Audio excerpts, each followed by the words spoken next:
The UK holds the third largest medical device market in Europe, with around 10,000 different devices.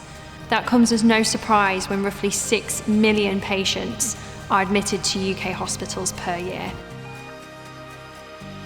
Medicine advances constantly, and it is heavily reliant on technology and engineering. But as in most industries, this technology needs maintaining. And that's what I do. I keep the tech running, and I maintain the equipment, which ultimately saves lives. Growing up, I wasn't really exposed to any inspiring figures in engineering. It was my dad that inspired me. He overcame his dyslexia and achieved what he wanted to do in engineering. When I lost my dad to pancreatic cancer, it instilled a strong desire in me to be a part of cancer research.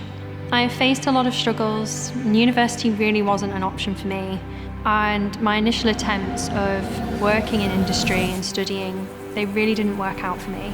I wasn't feeling fulfilled. I wanted to help people, and I really wanted to make a difference. So, I joined the NHS as a trainee medical engineer. My experiences so far have been incredible. I have the privilege of interacting with so many inspiring people. I get to be a part of the amazing healthcare that the NHS provides, supporting positive patient outcomes by practicing the subject I'm so passionate about and interested by. Engineering is the way forward in healthcare, and we need more bright minds working in our hospitals and for medical device research.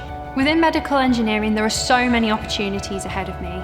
I want to lead innovation in medical technologies. I want to be a part of cancer technology research someday, but I know wherever I take myself, I'm going to make a difference in healthcare and to people.